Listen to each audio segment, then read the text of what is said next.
na ako. Sabi ko sana save the best for last. Hindi, okay. Ako na muna.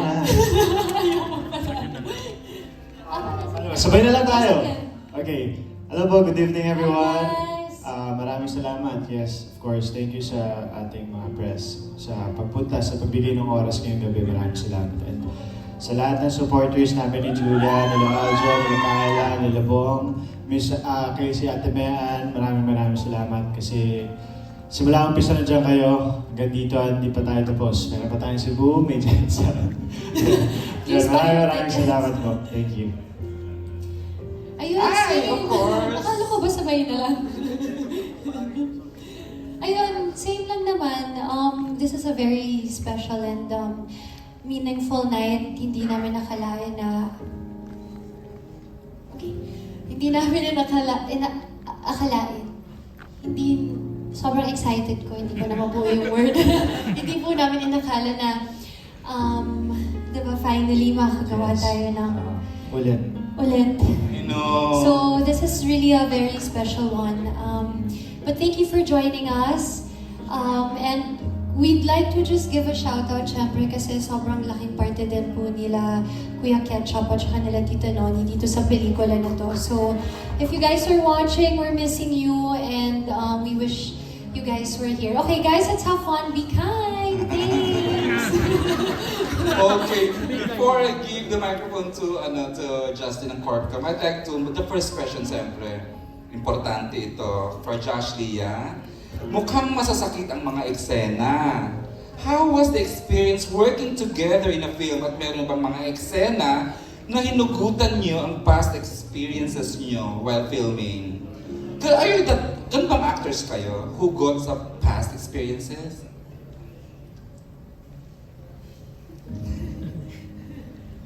Sige ako na. Okay. Hindi may iwasan. Hindi may iwasan ang hamugod sa past. But I think bilang aktor, nasa sayo na rin yan kung paano mo siya babawasan man. Yung nararamdaman mo. Just to protect yourself lang din. Dun sa pain na naramdaman mo. Kung baga kailangan mong humugod. Grabe yung pain mo sa trailer pala. Parang sobrang naman. painted ka. Okay. Ayun, parang gano'n. Jul, ikaw ba? Are you the type of actress who makes hugot sa experiences? Who makes hugot? I don't know. I think ayoko naman i-spoil masyado yung naging process namin. Josh, kasi it's such an intimate one and na kami lang talagang magkakaintindihan habang ginagawa namin to. But siguro ginawa naming inspiration mas lalo yung happy memories namin. Kasi sa pelikulang to, matatrack din natin yung sa nakita nyo naman, mapapanood nyo yung naging journey ni Zaya ni Juancho. And you know, I was really looking forward to coming together to make this film and recreate those happy memories that we really built so much in the past. Talino mo ta. Sarap mong pakinggan. Barreto. Thank you. Of course, the question is for yung matatapang nating writer na kung paano nila to nagawa at makonvince na napagwagyan ng Viva at Star Cinema mapagsama sila together. Alam ko maraming offers na they want together, pero Star Cinema and Viva ang nakabuo. What made you write this type of story though, Miss Kukay and Miss Crystal? Of course, we are joined by one of our co-writers also, si Jen, who's not here with us, and si Simon, yung isa sa mga bumuo ng story with us. Siguro, when we were just thinking of the project, talagang nag-iisip lang kami kung ano kaya magandang, kasi it's been a while since we had a love story for Star Cinema. And iniisip lang talaga namin, ano kaya yung generation ngayon, paano kaya sila magmahal? Ano rin kaya yung mga mag-stop sa kanila, ano yung mga binibitbit nila when coming into a relationship, ano yung mga factors na iniisip nila kung dapat ba magtatagal or hindi ang isang relasyon. Siguro isa rin yan sa mga naging inspiration namin while writing the story. And to be honest, it's been parang before the pandemic pa, gusto na talaga namin gumawa ng Joshua and Julia film. Pero hindi natutuloy. True. Pero we were so grateful that they both agreed to do this project. And we're here now. Na-inspired din kami actually sa Paubaya na music video. When we watched it, parang it was just so real for the two of them. And yun, gusto lang namin ikwento kung paano na ba din magmahal yung generation ngayon, di ba? Direk, kung parang paano na sila, do they really hold on? Kasi di ba yung previous generation parang matiisin masyado in the relationship. So I don't know if na-try namin na makwento kung paano yung si Zai at si Wancho magmahal. I'm sorry, the characters are Zai? Zai and Wancho. Wancho. Tani, you wanna add to? Ayan, Miss Crystal. Hello po. Siguro when we were also, nung binubuo namin din yung story, we were looking for a very relatable one. Diba? Na nakita naman natin yung kwento na two broken people, diba? Na magkikita ulit. Tapos may, syempre diba, sa relationship naman kapag natatapos siya, may galit, may sakit, diba? At ang tanong talaga, may pagmamahal pa ba? Diba? So yun. So ang daming what ifs. Pero Correct. ang dulong tanong, what now? Di ba? After all that, what ifs? Anong gagawin? So, yun. Ayun. Thank you, Miss Crystal. Of course, tatanungin na rin natin ang ating director mula sa papabalik tamis sa teaser. Ngayon naman ay ramdam ang init, lasap ang pait at tumatagos ang sakit sa trailer.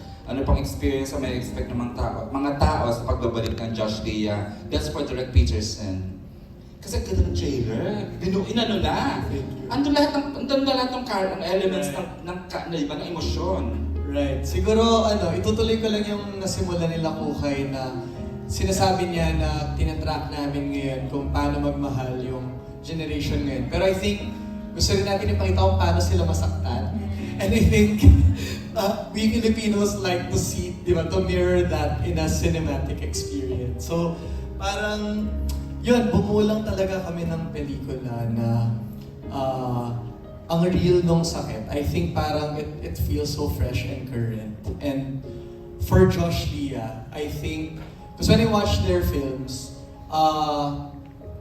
kahit masaya sila panoorin, pero alam mong if you go to that like real, painful, dramatic route, mapupush pa natin sila. So I was really excited to push that dramatic journey with them. First time mong mag-direct ng bida ay former mga exes? Oo. Kasi if you name it, iba yung route mo dito na tinahak eh. Yeah, and I think parang, yun nga, parang tama yung sinabi ni Ju kanina na sometimes I give them space because they seem to have this very intimate personal Sila lang ang process about nakakaramdam. making the scene. So, they were so generous for sharing Of themselves in course, this they're film. great actors, no, Direk? Sarap, no? Okay. Justin, babasahin ko yata itong question from Reggie Bono. And Reg, would you want this read o ikaw o ako? Ako na lang. The question's for Reggie Bono and this is for Joshua and Julia. Nakakatuwa na balik na ang Josh Lea. Please take us back kung paano ito in-offer sa inyo at nag-yes ka ba agad and why? At ano ang namimiss nyo sa isa't isa? How was this offered? Pre-pandemic pa ba ito?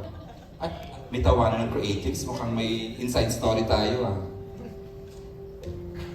During the pandemic, parang we were receiving na calls and then setting meetings about it. Tapos, originally, iba yung kwento niya and then years later, pa-evolve na yung material. And I think it really boils down to the right time and the right script. So, it's a feeling naman when you know na it's time and when the script is right for the two of us. So, I was on board, of course, right away. No, talaga? Good to hear that. Ito si Joshua kasi, nung in-offer sa'yo ito, ang dami mong ginagawa. Left and right yung teleseries. Yeah, actually, after Paubayan, nagka-offer na kami.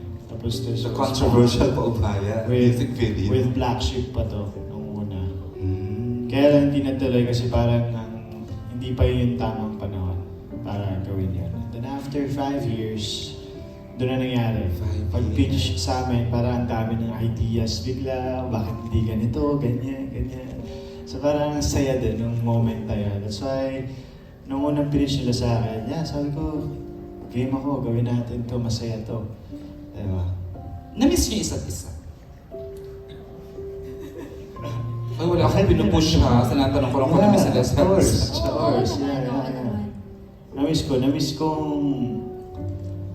yung may ka-eksena na napakahusay. naiintindihan yung nararamdaman ko, alam mo yan. Oh my God! Iba rin yung ganun diba? And lumalabas siya sa scene talaga. Diba? Yes, oo. Yeah. And miss ko yung mga tawanan namin. Diba? Hindi lang kami, I mean, lahat tayo, di ba, sa set. Oo, masaya kami lahat sa Yeah. set. Sobra. Yung mga kasama natin, sabi nila, oh, yeah. It's the music. No? Galing naman kasi ng ating scorer today, spinner, pa-music. Hindi ko mabasa, sorry. You have to come here. Okay, so before I give the microphone for the set of questions, tanungin ko na yung ating napakahusay na cast. How did you become part of this project? Let's start with Bianca. May ano ba to? May pa-audition ba sa Derek Peterson? May ganyan ba? Or what? And baka lang hindi namin napanood kayo sa trailer, please make us kwento about your role, B. Well, yung role ko here, it's very short, but I can say na it was very memorable shooting with them, and it was such an honor, shooting with all of them. Kahit ilang araw lang yun, I flew in sa Bicol. And You're part of the talagang- Bicol group. Opo. And then, parang they really made me feel like I was at home lang. Parang hindi na kailangan ng warm-up. And then, it's such a dream come true also working with Josh Lia. Kasi actually, nung high school kasi ako, hindi ako nakakoncentrate sa math exam ko nun. Kasi iniiyakan ko yung Paubayang music video nila. Tapos ngayon, parang nakawork kasi it's such a dream come true. So, ayun. Ito, lagi bumabalik sa paubaya, ano? Yes. Like, I was talking to Alan Diones and Ana Pingol kanina. May sinabi silang word, pero wag na sa akin manggaling. Pero, talagang this made a statement kasi sa Josh Lia ng time na hindi ba? Wala na kayo naman, pero nag-together kayo just for the music video. Ang ganda rin lang gusto ko sabihin. Charot. Aljon! Ikaw medyo busy ka lately, ha? Hi na, kamusta? Paano ka naging part ng project? So, medyo ilang months din po na nagpahinga ako from acting. Talaga, pero lagi yes ka po. nakikita. Talaga po. Everywhere. Hindi, minsan. Baka sa IG nakita, sir. Sa IG. Baka ni-stalk nyo. Mga shirtless men. Wala, joke. Siya yung kinotsi. Huwag mo sasimulan Joshua, ha? Huwag mo sasimulan Joshua. Kasi kasi Joke lang. Sa Dreamscape siya nagsimula. Yes Sandugo. po, sa Sandugo, pre-pandemic. True. Pero, and first movie ko po ito. So, I'm very grateful na... First maging- lang ba on na naman? Gulat-gulatan na naman ako sa mga talaga. First ba? Yes po, very grateful talaga. Hindi ako nag-expect na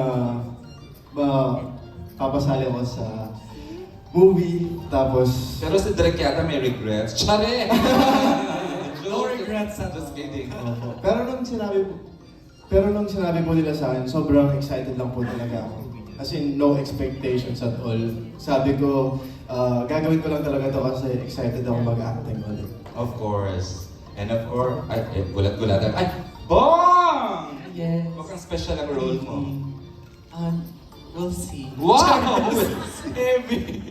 Hindi, nakuha ko po tong role na to. Ay, ang role ko po pala si Lay. My name is Lay. And ako po... Character mo yan. Yes, ako po Aha. ang nag-iisang kapatid. Julia Barreto. Seryoso? O diba, nagulat din. Kasi nung sinabi ni Grabe ka naman. Ang ganda-ganda. Gulat-gulatan lang ako. Ako din nagulat nung sinabihan ako ni Derek Page at ni Sir Miko about this role. Sinabihan nila ako na kailangan ng Keki Sir sa movie na to. Tapos kapatid pa ni Julia, so nagpaganda talaga ako. Yun talaga yung pressure ko. Actually, achieve naman tonight. Paano ako papantay sa ganda ni Ate Julia? Kasi, Barreto yan. Yes, Di ba? Barreto. Kaya tawag nila sa akin, Bong Barreto. Oh my Kasi, God. yes. Jayamani, di ba? Oo. Kaya abangan na lang po natin ano magiging eksena ng Keki Sir I'm sa happy movie. for you. You get the, part ka ng magagandang projects, Bong. Julia. Kasi dati pa TikTok ka lang. Okay, thank you. Ayun. Kyla, do you ever rest? I mean, kasi left and right ang shows mo, tapos may movie, tapos may isa ka pa. Pero ako, grateful lang din ako na kasama ako sa movie na to. When they told me about it, I was also very excited to be part of it. Kahit di ko pa alam kung anong yung role. Sabi ko, yes, mo ka agad. talaga. Game na ako. And of course, I've been wanting to work with Derek Peterson as well. First time? Yeah, first time. And of course, si Josh nakatrabaho ko na napakahusay. Sa Viral Scandal po. teleserye. oo, Yes. maganda At si yun. Julia, it was so nice to work with her. Parang immediately nag-click kami. So, ang ganda lang ng experience. Especially lahat Pareho kasi ng- maganda at matalino. kami magkakasama lahat sa Viva, Ayun. lahat kami, sobrang naging organic yung connection Okay. namin. Kaya parang ang sarap mag-work. Parang I'm sure happy rin naman yung dalawang ganito katrabaho. yung set and of course yung bonding namin lahat. Ang role ko po dito, pangalan ko dito si Aya. Ako yung business partner at best friend ni Juancho, yung character ni Joshua. Alright. Hindi ko na kasi sila naman nakitang-kita na yung role ni Joshua at ni Julia. This point, ito, ibibigay ko na talaga ang microphone sa unang magtatanong sino to, Justin? Ayan, magandang gabi po mga kapatid.